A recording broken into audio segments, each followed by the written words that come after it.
And joining us now to talk about the state of the presidential race, CBS 8 political analyst Wendy Patrick and Laura Fink. We just got all those numbers that Marcella gave us. One thing that's jumping out to me, and I just wanted to get your reactions, it seems like any idea that Kamala Harris was going to overperform the polls does not seem to be playing out. Let's start with you. There is no blue surge. There is no tsunami. Kamala Harris is proving that she is in the race, but not overcoming the polls. And Donald Trump, I would say the same. This is the point in the election returns where you can find a data point to suit your narrative. Trump is up +1 in the Georgia rural counties, and turnout is good in Philly, which would be good for Kamala. So you have to beware while we are counting these ballots, and the percentages that are in are small and varied from where we are pulling the votes, that there isn't a lot of data to be able to make predictions and assertions at this point.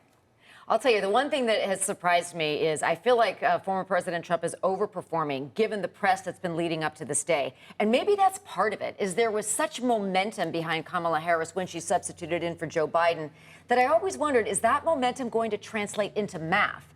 And the one thing that everybody kept talking about sort of in the background is the economy is the great equalizer. It's the common denominator. It's the one thing that she is consistently challenged with articulating how she's going to fix it. Remember, that's been the tagline over the last couple of days. Kamala broke it, I'm going to fix it. Finally, Donald Trump got on that message. But behind the scenes, that's a message that concerns everyone, is that she's been part of the administration. The star power may have been a bit of flash over substance for some voters, because I agree, I would have expected those numbers to be different, even though we're early on in the evening.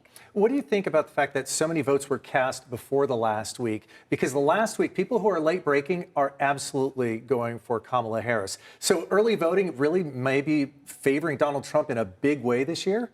I think it did. I think it favored him in a big way because more Republicans were voting early. More Republicans were taking their lead from Donald Trump and encouraging people to vote early. We saw a little bit of that breaking, as you say, right at the beginning. But I still think people that are waiting till the last minute. Had you asked me a month ago, as I'm sure you did, is there such thing as an undecided voter? I would probably have said maybe you're undecided as to whether you're going to vote. But we've seen in a lot of these interviews in the last couple of weeks that there have been people waiting on voting until the very last minute, waiting to hear more from Kamala Harris, and they have in the last couple of days. Let's see if that's reflected in the polls.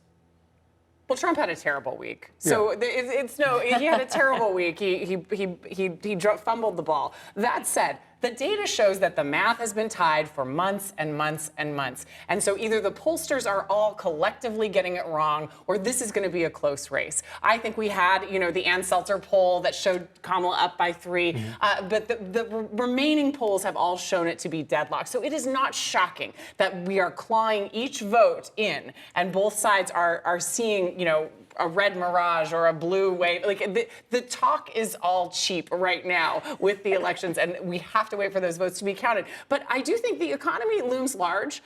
Dobbs looms large, and in Pennsylvania, they're saying democracy is the top issue for voters in exit polls. So we are just swimming in a soup of varied information right now, and it's going to take a little time on the clock to sort it all out. We have seen the candidates spend an inordinate amount of time and money in Pennsylvania and Michigan. Is that going to be the ballgame? Absolutely. Yeah, absolutely. I definitely think so. And I think that sort of shows how they recognize where they need to be spending their time. But, I also want to say it brings up this issue of ground game. So Kamala Harris has a great ground game, or is it just being covered more? I wonder, they show the McDonald's, the iconic photo of President Trump at McDonald's serving fries, and they have him in a garbage truck. I guarantee he's not been in a garbage truck before.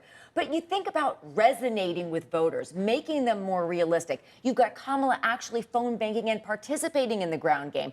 I don't think we saw any footage of Donald Trump going door to door, did we? So you wonder how much that influences the true to form, undecided voter that's waiting till now and is standing in some of those lines that we're showing. Yeah.